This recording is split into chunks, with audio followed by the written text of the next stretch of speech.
Exorcismo, um livro escrito por Thomas B. Allen. Prefácio. Em 1973, a máquina de criar estardalhaços de Hollywood começou a gerar publicidade ao redor de O Exorcista, um filme de terror adaptado do livro best-seller homônimo. O livro e o filme relatavam o exorcismo de uma garota de 12 anos que fora possuída por demônios. O livro reavivara o interesse em antigos mistérios sobre possessão demoníaca. O filme, com seus efeitos especiais vívidos, foi além.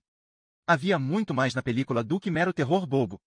De algum modo, o exorcista penetrou fundo no inconsciente e incitou medos inomináveis. Os espectadores de O Exorcista fizeram mais do que gritar e ofegar, como poderiam ter feito em um típico filme de terror. As pessoas tiveram pesadelos e sentiram a presença aterrorizante e irracional de demônios. Homens e mulheres que queriam sair do cinema permaneciam grudados aos assentos. Não gosto de filmes de terror, mas fiquei completamente fascinado, relatou um homem ainda abalado pelo que vira na tela. Aqui temos uma garotinha mudando de cor e dizendo coisas horríveis e repulsivas. Mas não consegui desviar o olhar e não consegui abandonar o filme. Uma jovem saiu do cinema e ficou ali parada, tremendo. Não me lembro de ter ficado tão abalada assim antes, disse ela.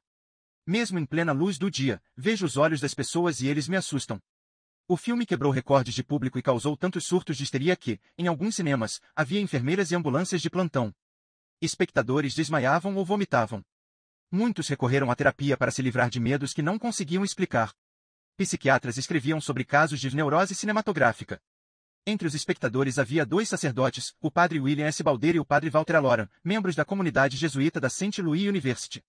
Eles foram assistir ao Exorcista em um cinema em St. Louis, Missouri, uma cidade pacata do meio-oeste dos Estados Unidos mais conhecida pela fabricação de cerveja e por beisebol do que pelo misticismo. Foi nessa cidade que Balder realizará um exorcismo real, com Aloran como assistente. Aquele exorcismo fora a inspiração para o filme. Balder e Aloran não gostaram da obra. Billy saiu balançando a cabeça por causa da garotinha pulando na cama e urinando no crucifixo, lembra Aloran. Ele ficou um pouco irritado. Existe uma boa mensagem que pode ser passada por essa coisa, disse ele.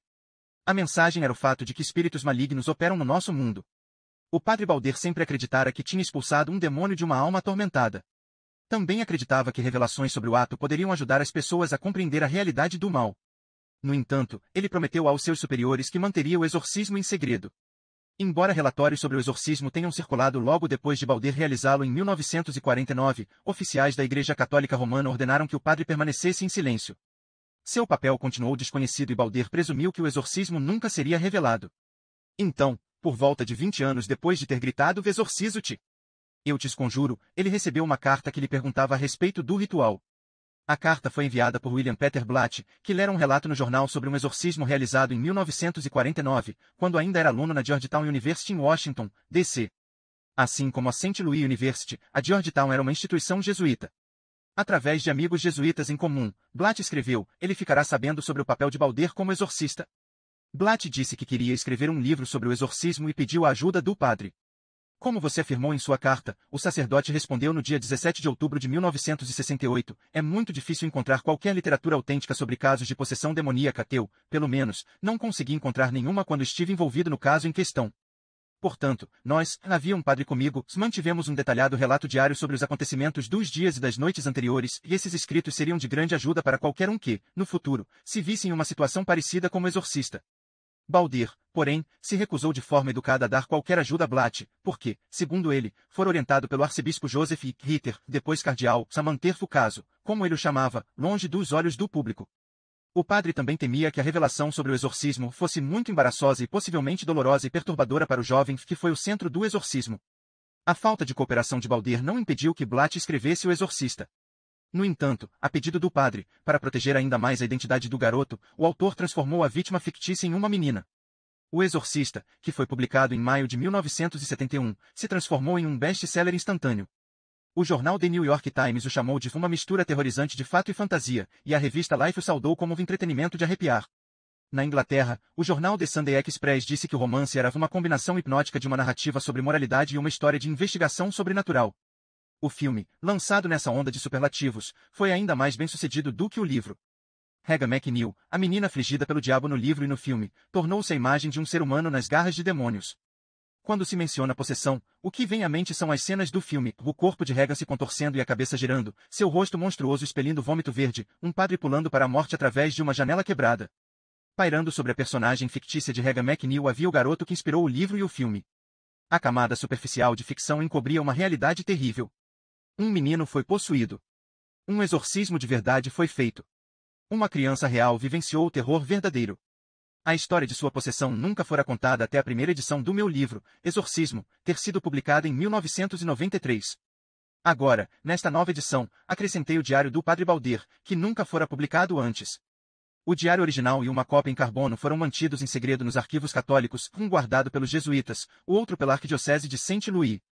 Uma terceira cópia foi dada ao reitor do hospital católico onde o exorcismo teve seu fim. Essa terceira cópia, como as outras duas, deveria ter permanecido secreta para sempre. Porém, o destino interveio.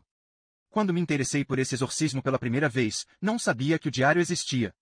Tudo o que eu sabia era o que tinha lido no artigo do jornal que aguçara minha curiosidade. Havia uma testemunha viva do exorcismo de 1949 que inspirara o livro e o filme de ficção. O artigo, em uma coluna de fofocas no Washington Post, dizia que um padre que participará do caso dera uma entrevista a um repórter em Lincoln, Nebraska. Curioso, pedi uma cópia do artigo ao jornal. O sacerdote que dera a entrevista, o padre Walter Aloran, fornecera alguns detalhes surpreendentes sobre o exorcismo. Eu queria descobrir se ele tinha mais informações. Entretanto, quando liguei para a Nebraska University, onde ele estivera lecionando, me disseram que o padre não estava mais lá. E ninguém quis me falar para onde tinha ido. Usando conhecimentos acumulados em 6 anos como estudante dos jesuítas, comecei a ligar para jesuítas em universidades e bibliotecas ao redor dos Estados Unidos. Enfim encontrei o padre Aloran em uma cidadezinha do Minnesota, onde ele era o guia espiritual de uma igreja. Depois de me apresentar ao telefone e dizer a ele por que estava ligando, eu, de repente, me dei conta de que aquele dia era Halloween.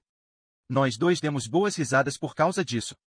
Percebemos que compartilhávamos de um senso de humor parecido e, de alguma maneira, isso foi tudo de que precisávamos. Logo estávamos conversando como se nos conhecêssemos há muito tempo. Não conseguimos nos encontrar tão rápido, mas, até nos encontrarmos, frequentemente conversávamos ao telefone. Em uma dessas conversas, o padre Alora mencionou de modo casual que um jesuíta que ajudou no exorcismo tinha mantido um diário. A novidade me surpreendeu. Eu nunca ouvirá falar sobre um relato de um exorcismo contemporâneo. Um diário mantido por um jesuíta seria uma descrição confiável e em primeira mão de um ritual misterioso, há muito envolto em superstição. Será que eu poderia ver o diário? O padre Alora hesitou antes de responder. A Igreja Católica Romana costumava manter os arquivos de exorcismos bem guardados. Talvez eu o tivesse pressionado demais. No entanto, nunca subestime um jesuíta. Acho, disse ele, que posso conseguir uma cópia. Alguns dias depois, recebi um pacote do padre Aloran. Minhas mãos tremiam enquanto abria um pacote que continha 24 páginas datilografadas com espaçamento simples. Comecei a ler, Satã, um diabólico, um enorme demônio vermelho. Estava lendo as palavras de uma testemunha, uma dentre 14, incluindo 9 jesuítas, que podia atestar e comprovar diferentes fenômenos do exorcismo. Depois, autentiquei o diário através de outras fontes, incluindo uma não-jesuíta que providenciou as páginas 25 e 26 que estavam faltando. Eu então tinha a descrição mais completa e confiável de um exorcismo contemporâneo escrito em tempos modernos. A odisseia da minha cópia do diário é quase tão incrível quanto a narrativa dia a dia do próprio exorcismo. Minha cópia fora guardada em uma sala de um prédio prestes a ser demolido. Por acaso, essas 24 páginas do diário foram tiradas do prédio condenado. Por um acaso ainda maior, as páginas chegaram ao padre Aloran. E, por causa de uma amizade iniciada por um telefonema no dia do Halloween, as 24 páginas chegaram a mim. Contar nesse espaço que o diário esteve escondido em uma sala trancada e como ele foi encontrado graças ao destino seria adiantar a história.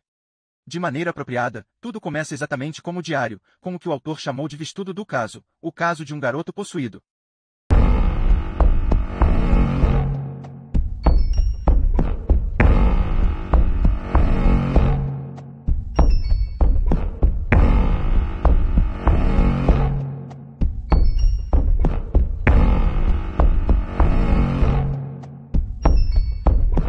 Capítulo 1. Quem está aí? Robert Mannheim nasceu em 1935 em uma família que passava por dificuldades durante a Grande Depressão. O pai dele, Karl Mannheim, como muitos pais nos subúrbios de Maryland, onde os Mannheim viviam, trabalhava para o governo federal. O salário era baixo, mas o trabalho era estável. A vida foi ficando cada vez mais dura conforme a depressão avançava, e logo a vovó Wagner se mudou para a casa deles. Lares com 3 gerações não eram incomuns na época, pois, como as pessoas costumavam dizer, quando os tempos ficavam difíceis, tudo em que se podia confiar era na família. Essa seria uma lição que Robbie ouviria inúmeras vezes enquanto crescia. Em janeiro de 1949, quando Robbie estava a poucos meses de fazer 14 anos, a vida cotidiana era a mais comum possível. Ele se levantava, tomava café da manhã, ia para a escola, voltava para casa, ouvia seus programas de rádio favoritos, fazia a lição de casa, jantava e ia para a cama. Era um garoto franzino, pesando por volta de 43 quilos, sem nenhum problema mental ou físico. Não era muito chegado a esportes, preferindo jogar jogos de tabuleiro na mesa da cozinha. Como era filho único, ele dependia dos adultos da casa para brincar com ele. Um desses adultos era a tia Rie, a irmã de Karl Mannheim, que vivia em Saint-Louis, mas que visitava os Mannheim com frequência. Quando ficava na casa do irmão, a Rie retribuía o interesse de Robbie por jogos de tabuleiro ao apresentá-lo a um novo jogo, o tabuleiro Ouija. Ela o ensinou a colocar os dedos de leve sobre a planchete, uma plataforma que se movia sobre pequenos roletes através da superfície de madeira polida do tabuleiro Ouija. Arrumados ao redor do tabuleiro havia as letras do alfabeto, os números de 0 a 9 e as palavras sim e não. Robbie ficou fascinado com o tabuleiro Ouija. Gostava do movimento escorregadio da planchete conforme ela deslizava ao redor da tábua, indo de uma letra a outra, soletrando as respostas às perguntas que ele ou a tia Rie faziam. O tabuleiro Ouija, cujo nome, que é marca registrada, é a fusão do francês Ouija e do alemão já, era um jogo e algo mais. Por ser espiritualista, a tia Rie via o tabuleiro como uma maneira de conectar este mundo e o além. A planchete, ela explicou a Robbie, às vezes se movia graças às respostas dadas pelos espíritos dos mortos. Eles se comunicavam ao entrar na consciência das pessoas ao redor do tabuleiro. Os espíritos, dizia a tia Rie, geravam impulsos que viajavam do médium até a planchete, que se movia obedientemente para soletrar as respostas ou apontar sim ou não. A tia Rie parece ter tratado Robbie mais como um amigo especial do que como um sobrinho. Ela tinha uma personalidade exótica, em especial quando falava sobre espiritualismo. Entre as visitas dela, Robbie eventualmente brincava sozinho com o tabuleiro Ouija. Ele estava acostumado a encontrar modos solitários de entretenimento. A Rie dedicava grande parte do seu tempo e da sua energia em tentativas de se comunicar com os espíritos dos mortos. Ela não apenas acreditava que havia vida após a morte, ela também achava que podia se comunicar com os espíritos daqueles que tinham morrido. Durante anos, a mãe de Robbie, Phyllis, ouvirá a cunhada falar sobre espiritualismo. Phyllis não se dizia espiritualista, mas acreditava em algumas coisas que a Rie afirmava. O pai de Robbie, Carl, não dava muito crédito àquela conversa. Assim como a vovó Wagner.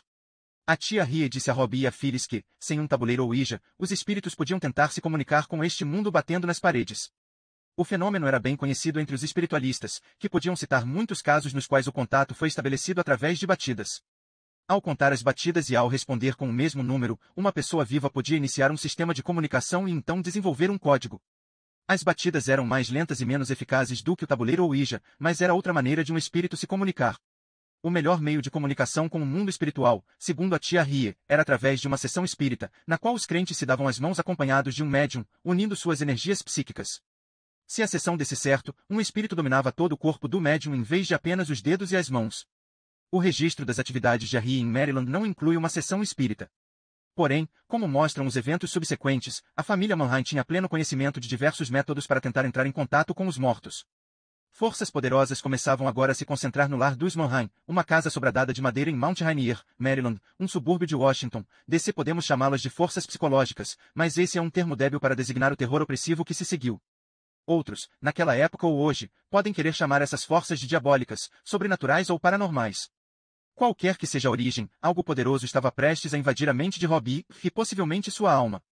Uma autoridade em forças psicológicas naquela época e naquele lugar era a tia Rie. Para uma espiritualista como ela, tentativas de lidar com os mortos não eram nem pagãs, nem perigosas. Muitos espiritualistas consideravam-se bons cristãos, seguidores de Jesus Cristo, que tinha provado, através de sua ressurreição, a existência de vida após a morte. Espiritualistas, porém, não davam ouvidos às advertências bíblicas contra se relacionar com espíritos. Deuteronômio chama tais ligações de uma abominação contra o Senhor, e Levítico diz que algum homem ou mulher que tem em si um espírito de necromancia ou espírito de adivinhação certamente morrerá, serão apedrejados, o seu sangue cairá sobre eles. As palavras agourentas da Bíblia mostram como o medo dos mortos é profundo na psique humana. Ainda assim, na história bíblica de Saul, até mesmo um rei, uma vez abençoado por Deus, recorre ao uso de um médium. O rei Saul, disfarçado, vai até uma mulher que tem em si um espírito de necromancia, a bruxa de Endor. Ele pede a ela para evocar o profeta Samuel, que pergunta, por que me inquietaste, fazendo-me subir? Samuel, que consegue ver o futuro sombrio de Saul, diz que ele vai morrer em batalha, o que logo acontece. Muitas pessoas antes e depois de Saul almejaram tal poder, a habilidade de ver o futuro.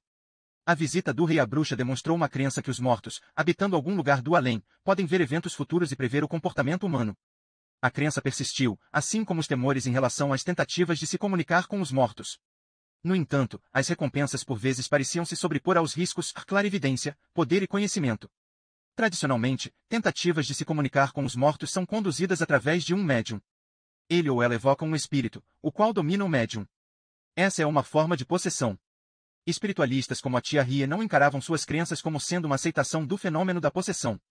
Porém, fosse através de uma sessão espírita ou de um tabuleiro Ouija, espiritualistas de fato se envolviam com o mesmo fenômeno que a Bíblia condenava com tanta veemência. No sábado, 15 de janeiro de 1949, Carl e Phyllis Mannheim saíram à noite, deixando Robbie e a vovó Wagner sozinhos em casa. Pouco depois de Carl e Phyllis saírem, a vovó Wagner ouviu o som de pingos. Ela e Robbie verificaram cada torneira na casa arrumada e bem cuidada. Não conseguiram encontrar a fonte do barulho. Entraram em todos os cômodos, pararam e prestaram atenção, esforçando-se para encontrar a localização do som persistente e rítmico. Decidiram afinal que os pingos vinham do quarto da vovó Wagner, sob o teto inclinado do segundo andar. Entraram e, enquanto ouviam os pingos ruidosos, viram um quadro de Cristo começar a chacoalhar, como se alguém estivesse batendo na parede atrás do quadro. Quando Carl e Phyllis Mannheim voltaram para casa, o som de pingos tinha parado. No entanto, outro som, mais estranho, começara a arranhões, como se garras estivessem raspando madeira. Todos os quatro ficaram parados no quarto da vovó Wagner e escutaram. Carl se agachou e olhou embaixo da cama. Os arranhões pareciam vir dali. Ele sorriu e disse que um camundongo ou um rato tinha decidido entrar para fugir do frio do inverno e construir um ninho sob a cama da vovó. Os arranhões finalmente pararam e todos foram dormir, cada um com um assombro ou medo particular. Por volta das 19 horas da noite seguinte, os arranhões embaixo da cama da vovó Wagner recomeçaram. Mais uma vez, Carl Mannheim culpou um camundongo ou um rato. Chamou um dedetizador, que retirou uma tábua do chão à procura de sinais de roedores. Não encontrou nenhum, mas aplicou o veneno caso o bicho tivesse desaparecido apenas temporariamente. Ao longo das noites seguintes, os arranhões continuaram, começando sempre perto das 19 horas e desvanecendo por volta da meia-noite. Entre os membros da família, havia pouca conversa sobre o barulho noturno. Na superfície, todos concordavam com Carl que um rato ou um camundongo estava fazendo o barulho e eventualmente iria parar. Os arranhões eram um incômodo, só isso. Mesmo assim, havia um certo grau de desespero em sua procura. Ele arrancou mais tábuas do chão e tirou painéis da parede. De acordo com relatos posteriores, ninguém especulava muito a respeito da causa dos arranhões naquela época. Porém, pelo menos Phyllis começava a pensar que os pingos e arranhões estavam de alguma forma ligados à tia Rie e suas tentativas de se comunicar com os mortos. No dia 26 de janeiro, 11 dias depois da ocorrência dos primeiros arranhões, a tia Rie morreu em Saint Louis, onde a família Mannheim tinha muitos parentes. Robbie, que pareceu ter se sentido devastado pela morte, voltou a usar o tabuleiro Ouija. Ele passava horas com o tabuleiro. Nem seus pais, nem sua avó se interessavam pelas perguntas que ele fazia e pelas respostas que poderia estar lendo conforme a planchete se movia pela madeira. É quase certo que ele usava o tabuleiro Ouija para tentar entrar em contato com a tia Rie. Qualquer que tenha sido o resultado, ela com certeza permaneceu parte da casa, ao menos em memória. Por volta da época da morte da tia Rie, o barulho de arranhões no quarto da vovó parou. Carla anunciou que o roedor barulhento devia ter morrido ou ido embora. Entretanto, no quarto de Robbie, no andar de cima, novos sons começaram, sons que a princípio apenas ele conseguia escutar. Ele os descrevia como rangidos de sapatos. Era, segundo o menino, como se alguém com sapatos que chiavam estivesse andando ao lado da cama dele. Robbie não parecia estar assustado com o barulho, que começava assim que ele colocava o pijama e se enfiava na cama. Depois de 6 noites com os rangidos de sapatos, Phyllis e a vovó Wagner foram até o quarto de Robbie e se deitaram com ele. Todos ouviram um som de pés se movendo, mas eles pareciam marchar ao ritmo de tambores. Subindo na cama, descendo da cama, subindo na cama, descendo. Phyllis não conseguiu mais aguentar.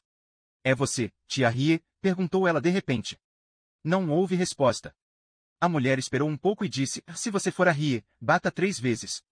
Algo que se assemelhava a uma onda de pressão comprimiu os 3 indivíduos deitados na cama. A pressão pareceu atravessá-los e atingir o chão embaixo deles. O som de uma batida reverberou do chão. Outra onda. Outra batida. Uma terceira onda. Uma terceira batida.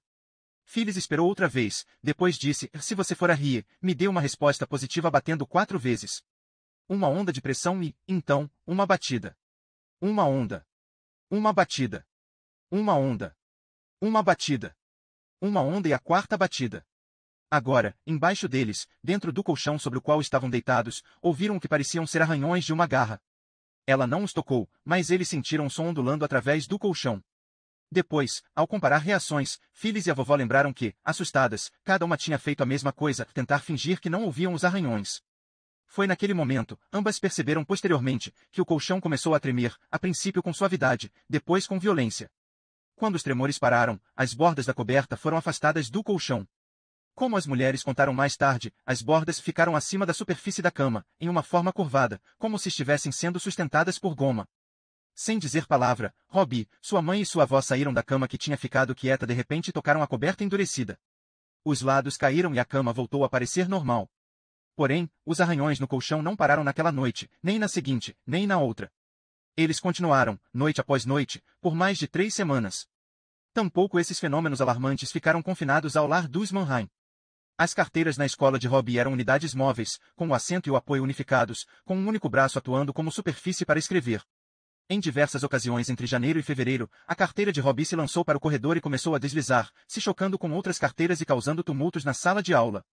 Apesar de o professor naturalmente presumir que os pés do aluno impulsionavam a carteira indócil, o garoto jurou que não a tinha feito se mover. Ela se mexia sozinha, segundo ele. Mais tarde, ao descrever a carteira móvel para a mãe, Robbie disse que ela deslizava pelo chão como uma planchete. Há uma vasta coleção de literatura mundial a respeito de eventos como esse, acontecimentos bizarros e inexplicáveis que as pessoas vivenciam e tentam descrever. Os relatos irradiam em círculos concêntricos, com as testemunhas aterrorizadas e gaguejantes no núcleo. Ao redor do núcleo, no primeiro círculo estreito, estão os parentes e amigos aturdidos, ouvindo e pensando, confiando mas desacreditando. No segundo círculo, além daqueles primeiros ouvintes que conhecem as testemunhas, estão os vizinhos e os criadores de boatos, contando aquilo que ouviram ou que imaginaram ouvir, embelezando o acontecimento distante com detalhes errôneos tirados de outras histórias ou das suas próprias imaginações. A partir desse círculo enfraquecido e cada vez mais amplo costumam sair os relatos que chegam às últimas páginas dos jornais para serem lidas pelos céticos com sorrisos desdenhosos. Em algum momento, os relatos encontram um caminho até as revistas e os livros daqueles que realmente acreditam, os fanáticos cuja fé no inexplicável não se equipara com a exigência de fatos. No entanto, algo diferente estava para acontecer com os relatos sobre os acontecimentos na casa dos Mannheim. O primeiro círculo seria habitado não só por parentes e amigos, mas também por pastores, psicólogos e padres que escreveriam o que ouviram e viram. Através de seus testamentos, os eventos que giravam em volta de Robbie seriam registrados com seriedade. Ao longo dos poucos dias seguintes, porém, haveria apenas o núcleo. Não haveria intruso algum para vivenciar as noites que começavam com pavor. Na casa, ninguém a não ser Robbie e sua família estaria ali para ouvir e ver o que quer que eles acreditavam estar ouvindo e vendo. Em casa, o menino estava em cena sempre que algo misterioso acontecia. Um casaco em um cabide voava para fora do armário e atravessava um cômodo. Uma Bíblia se erguia de uma estante e aterrissava aos pés de Robbie. Ele estava perto quando os outros viram uma laranja e uma pera voarem através de um cômodo. Um dia, na cozinha, a mesa tombou. Em outro, a bandeja de pães deslizou pelo balcão da cozinha e despencou no chão. Certa manhã, Phyllis ralhou com o filho por ele ter espalhado suas roupas pela cozinha. O rapaz jurou que, quando tinha ido para a cama, havia colocado as roupas em uma cadeira no seu quarto. Em um domingo, eles receberam a visita de parentes. Estavam todos na sala de estar quando a grande poltrona estofada na qual Robbie estava sentado se ergueu um pouco acima do chão e depois tombou. O menino deu uma cambalhota no chão. Aturdidos, os membros da família se reuniram em torno da pesada poltrona. O pai e o tio de Robbie se sentaram nela e tentaram virá-la. Os dois falharam. Enquanto os membros da família ainda conversavam sobre a poltrona virada, um deles apontou para uma mesinha. Um vaso se erguia devagar acima da mesa. Ele pareceu ficar suspenso por alguns instantes, então voou pela sala e se estilhaçou contra uma parede. A princípio, os pais de Robbie tentaram manter uma vida normal. O menino até brincava sobre as coisas engraçadas que aconteciam ao seu redor. Um dia, os membros da família se apinharam no carro de Carl Mannheim e saíram para visitar amigos em Bonesboro, Maryland, a aproximadamente 60 quilômetros de distância. A viagem foi calma. Os Mannheim, gratos pelo descanso dos problemas em casa, se juntaram aos amigos na sala de jantar. Enquanto os adultos conversavam, presenciaram algo que, mais tarde, todos concordaram terem visto. A cadeira de balanço na qual Robbie estava sentado começou a girar como um peão. Os pés dele não tocavam o chão. Parecia impossível uma cadeira de balanço estar girando em círculos. No entanto, eles tinham visto aquilo com os próprios olhos. Algo estava acontecendo a Robbie. Mas o quê? Os pais, frustrados, tentaram explicar o fenômeno como sendo travessuras, truques que ele aprendeu em algum livro de mágica. Repetidas vezes Robbie disse, não fui eu. Não fui eu. 2. No entanto, ninguém na escola acreditou nele quando o garoto disse isso, e agora estava acontecendo em casa e na casa de amigos. Robbie falou que estava muito envergonhado para ir à escola. Seus pais o deixaram ficar em casa enquanto tentavam decidir o que fazer a seguir. Os incidentes daquelas semanas entraram nas lembranças de testemunhas não apenas como narrativa, mas como pedaços de um mosaico. Quando recontaram os eventos posteriormente, os pais disseram várias vezes: "Nós tentamos de tudo." A sequência de seus atos não foi registrada. O que é conhecido é o desespero deles. Pegos em um redemoinho de eventos assustadores, eles procuraram um médico, um psicólogo, um psiquiatra, um vidente e um pastor. O médico, o psiquiatra e o psicólogo não deixaram nenhum registro conhecido de suas descobertas, exceto por um comentário do psiquiatra. Ele declarou que não acreditava nos fenômenos. E informou que, na opinião dele, Robbie era normal. O médico também disse que não encontrou nada de errado com o garoto, contudo, em um notável menosprezo pela condição do menino na época, o médico falou que Robbie parecia um tanto temperamental. O vidente declarou que nada podia ser feito, insinuando, talvez, que a aprovação teria que passar sozinha. O psicólogo, que era membro do corpo docente da Maryland University, atendia na County Mental Hygiene Clinic. Robbie, de acordo com uma fonte, visitou a clínica 2 vezes e faltou à terceira consulta. Não existe nenhum registro disponível sobre o que aconteceu na clínica. Em uma sequência típica de exames da época, o quociente de inteligência, QI, teria sido medido, as memórias visual e auditiva teriam sido testadas e ele teria movido peças de madeira e colocado cavilhas em buracos enquanto um cronômetro tic-taqueava em um teste desenvolvido para mensurar a precisão e a velocidade dos movimentos das mãos. É provável que também tenham avaliado sua saúde mental através de 2 outros testes básicos, associações de palavras e respostas a uma série de ilustrações. Para cada ilustração teriam lhe pedido que criasse uma história simples. Essa variação do teste de borrão de tinta de Rorschach era considerada uma maneira confiável de avaliar a saúde imaginativa de uma pessoa. Uma psiquiatra que estudou as práticas daquela época refletiu sobre a qual tipo de exame Robbie teria sido submetido. Perguntas específicas não seriam feitas, disse ela. É duvidoso, por exemplo, que um psiquiatra em uma clínica fizesse uma pergunta como: "Há quanto tempo você se sente assim?" Profissionais da saúde mental daqueles dias tinham a tendência de se satisfazer com a descrição feita pelo próprio paciente. Ela acredita que Robbie não teria dito muita coisa sobre o que estivera acontecendo ao seu redor. Alguns pacientes, disse ela, são muito bons em esconder os sintomas e manter segredos de estranhos, já que isso implicaria em suas internações e os deixariam longe dos pais.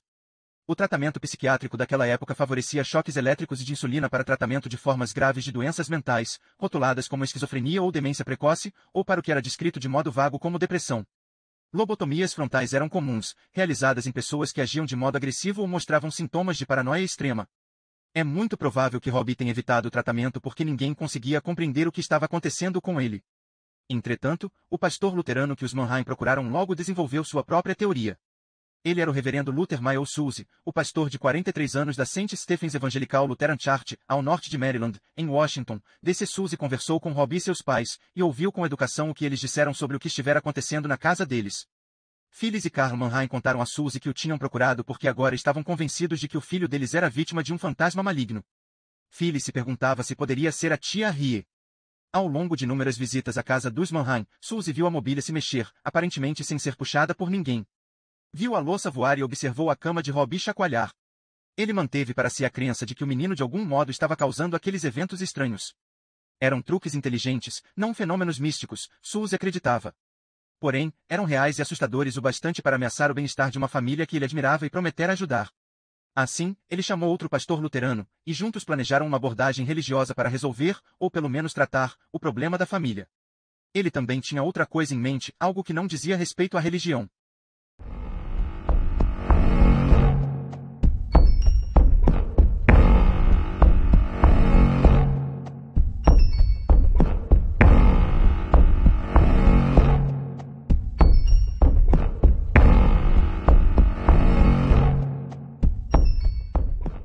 Capítulo 2.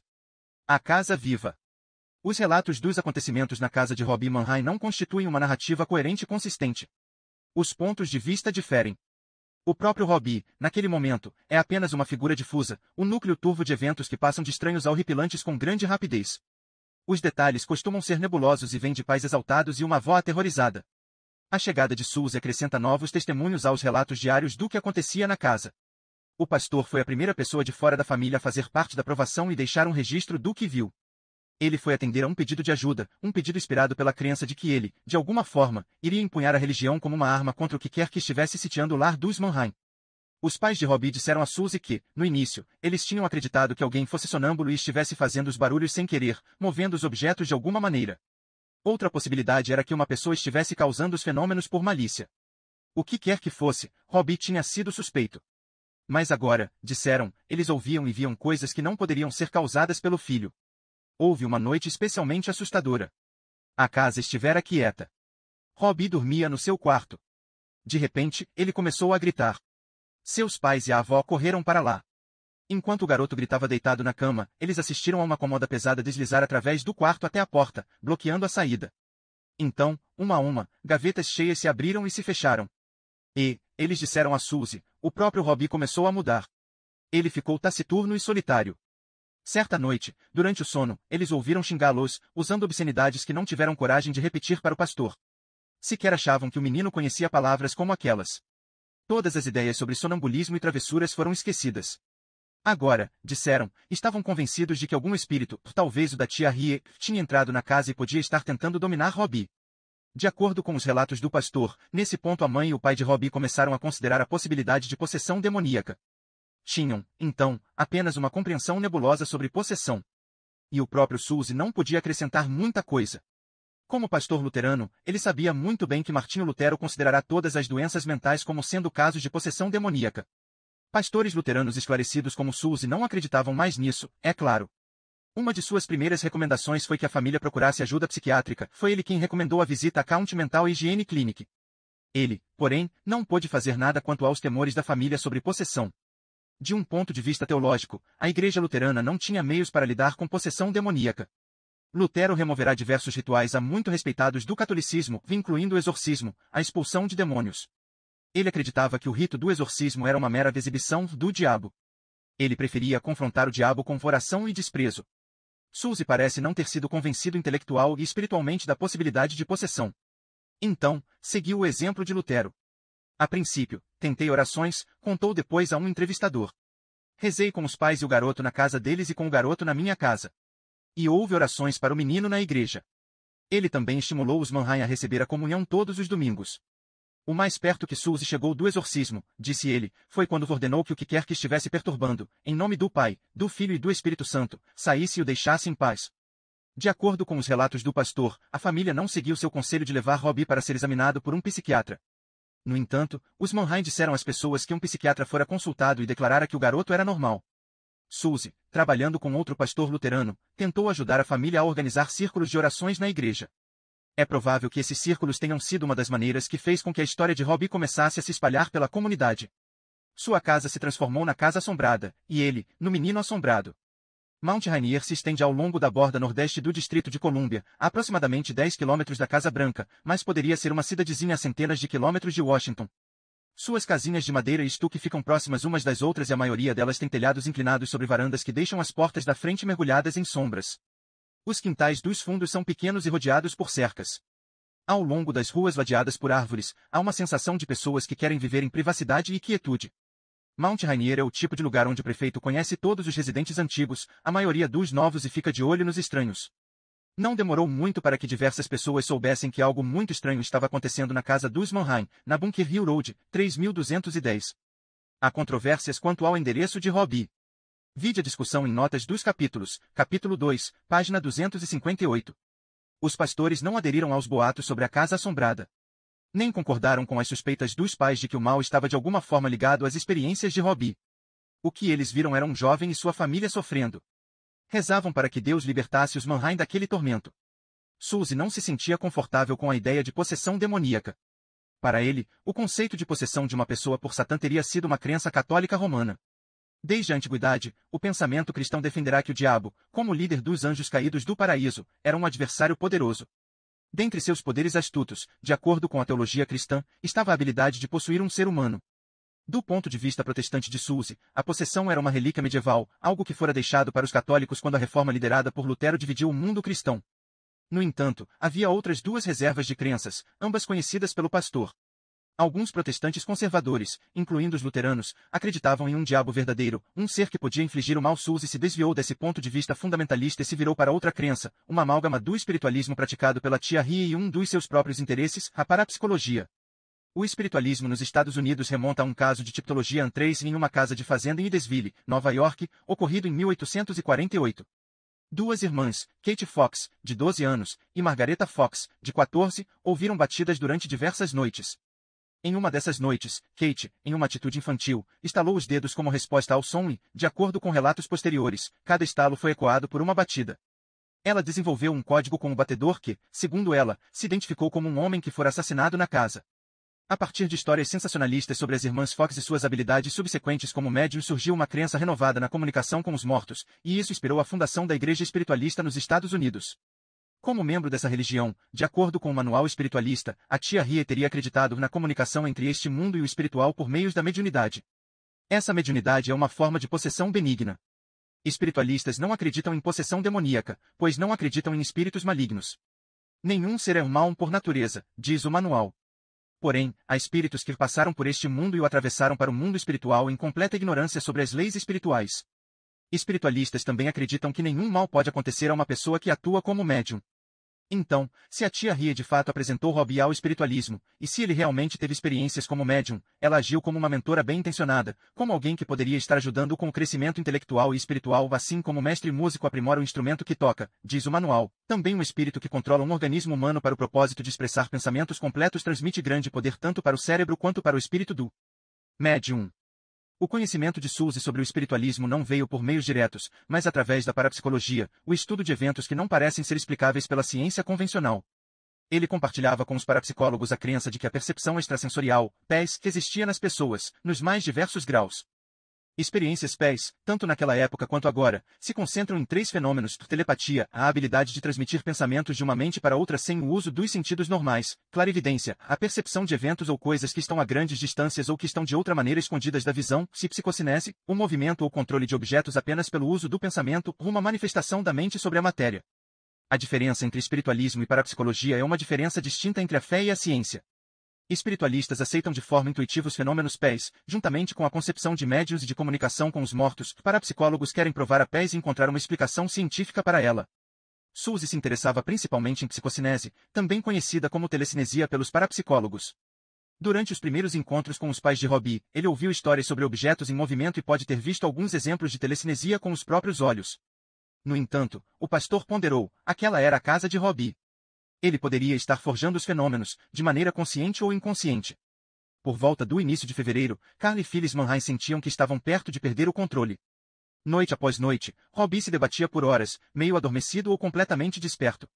Quando enfim dormia, gritava enquanto tinha pesadelos ou murmurava palavras e frases, como se conversasse com alguém. Algo o estava torturando. Se essa agonia desconhecida continuasse, os pais disseram a Suzy, Robbie enlouqueceria. Será que o pastor tinha algo a oferecer além de orações? Ele hesitou em contar o que tinha em mente. Estivera desenvolvendo uma teoria. Sem contar aos Manheim, começara a pensar nos eventos na casa como um fenômeno originado no próprio Robbie. Sua teoria parecia estar de acordo com o que vizinhos e amigos da família diziam entre si, dos estranhos acontecimentos eram travessuras de um garoto entrando na adolescência. A explicação é bem conhecida. Ela aparece repetidas vezes em relatórios sobre o fenômeno chamado de poltergeist, da palavra alemã para fantasma barulhento. A maioria dos casos contém 2 elementos invariáveis, um adolescente e eventos ruidosos inexplicáveis ao redor dele. Relatórios sobre poltergeist costumam ser repletos de referências a barulhos, pancadas, marteladas, batidas, arranhões, golpes, baques e objetos em movimento. Em milhares de casos registrados, que remontam a 8 séculos, os detalhes das histórias são incrivelmente consistentes: camas que se mexem, pratos que voam, cadeiras que se movem, roupas de cama arrancadas. Poltergeist, como o poeta britânico Robert Graves escreveu certa vez, demonstram uma similaridade espantosa em comportamento, sem graça, sem sentido e sem coordenação. Os sons na casa dos Manheim lembravam aqueles relatados em inúmeros outros lares, onde, por falta de explicação ou rótulo melhores, poltergeists levaram a culpa. De modo espantoso, muitos desses eventos são semelhantes ao que acontecia ao redor de Robbie em janeiro de 1949. Em 1862, por exemplo, um advogado suíço começou a ouvir, em um cômodo da sua casa, repetidas batidas peculiares, entre 10 e 12 pancadas que ficavam muito rápidas ao se aproximarem do fim, que eu procurei e encontrei, com o ouvido grudado na parede, o lugar exato dos sons que, no entanto, se movia com frequência. Achando que pudesse ser uma criatura viva, um rato, por exemplo, bati na parede para assustá-la. No entanto, mais de uma vez a resposta foi o mesmo som, eventualmente seguido por 1 ou 2 golpes mais fortes, como se fossem dados por um punho. O registro mostra que 3 adolescentes e uma criança de 11 anos viviam com o advogado. A família fugiu da casa, deixando para trás o que quer que os estivera perturbando. Isso, para Suzy, era um padrão conhecido, a maior parte dos tais poltergeists não acompanhava suas vítimas de lugar em lugar. O fenômeno parecia ter como base um certo local ocupado pelo adolescente, apesar de Robbie ter relatado incidentes na escola. É provável que Suzy tenha especulado que em um lugar completamente desconhecido, o menino não conseguiria realizar nenhum truque que implicasse que um poltergeist o estivesse incomodando.